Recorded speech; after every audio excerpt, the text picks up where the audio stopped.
नमस्कार, जय श्री राम और जय बजरंगबली। स्वागत है आपका भक्ति टेल्स की दिव्य यात्रा में, जहां हम आपको सुनाते हैं उन महान गाथाओं की कहानियां जो सिर्फ पौराणिक नहीं है, बल्कि हमारे जीवन का मार्गदर्शन करने वाली दीपशिखाएं हैं। आज की कथा केवल वीरता की नहीं है, ये भक्ति, विश्वास और सेवा के अद्वितीय संगम की कथा है। ये है पवन पुत्र हनुमान की, जिन्होंने अपने आराध्य श्री राम के लिए मृत्यु को भी पीछे छोड़ दिया। लंका में युद्ध चरम पर था। भगवान श्री राम और रावण के बीच धर्म और अधर्म का अंतिम संग्राम चल रहा था। राम के साथ थे लक्ष्मण, हनुमान, विभीषण और समस्त वानर सेना। रावण के साथ थे उनके पुत्र मेघनाद, कुंभकर्ण और लंका की दुष्ट शक्तियां। इसी युद्ध के दौरान एक दिन कुछ ऐसा हुआ जिसने युद्ध भूमि में सन्नाटा फैला दिया। रावण के पुत्र मेघनाद ने एक घातक शक्ति बाण चलाया और वो सीधे लक्ष्मण को लगा। लक्ष्मण जमीन पर गिर पड़े। उनके शरीर से जैसे जीवन की हलचल धीरे धीरे खामोश होने लगी थी। आंखें बंद हो गई, शरीर शिथिल हो गया, हर ओर सन्नाटा छा गया था। राम की आंखों में आंसू थे।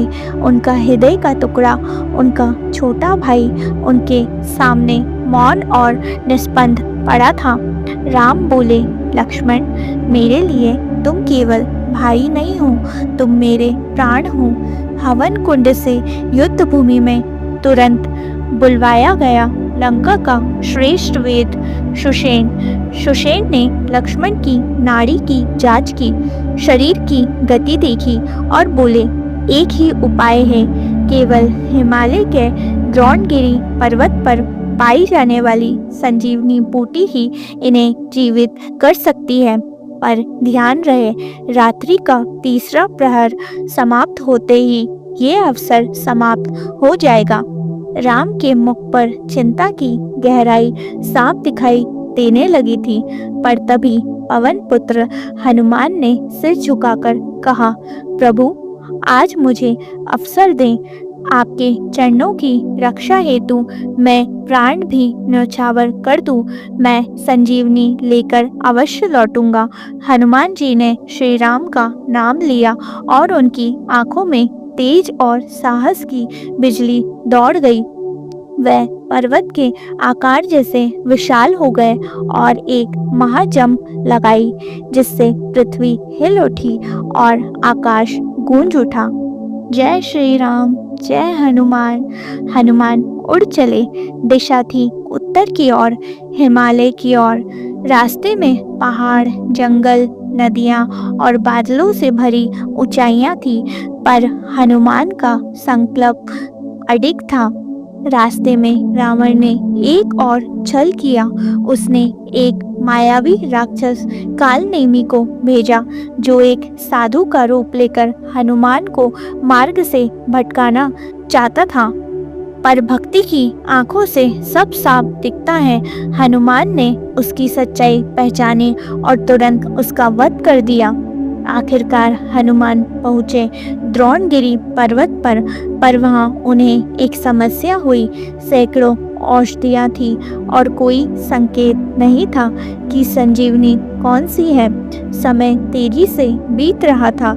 हनुमान ने सोचा, जब संदेह हो तो संकल्प और सेवा मार्ग दिखाते हैं। उन्होंने अपने गदा का प्रयोग किया और पूरा पर्वत ही उखाड़ लिया। हनुमान उसी क्षण उड़ चले, पर्वत को हाथ में लिए हुए। दिशा थी लंका की और रास्ते में ग्रहों ने बाधाएं डाली। आकाश गंगा भी जल उठी, पर हनुमान की गूंज केवल एक थी, राम कार्य के लिए निकला हूँ, अब कोई नहीं रोक सकता। वे ठीक समय पर लंका पहुँचे। वैद्य सुषेण ने संजीवनी बूटी को लक्ष्मण की नासिका के पास रखकर प्रयोग किया और चमत्कार हुआ। लक्ष्मण ने आंखें खोली, धीरे धीरे शरीर में चेतना लौटी। राम की आंखों से आंसू छलक पड़े, पर अब वे आंसू दुख के नहीं, कृतज्ञता और प्रेम के थे। श्री राम ने हनुमान को गले से लगा लिया और कहा, हनुमान, तुम केवल भक्त नहीं, तुम मेरे प्राणों से भी प्रिय हो। आज तुमने जो किया है वे सृष्टि में भक्ति का सर्वोच्च उदाहरण बन गया है।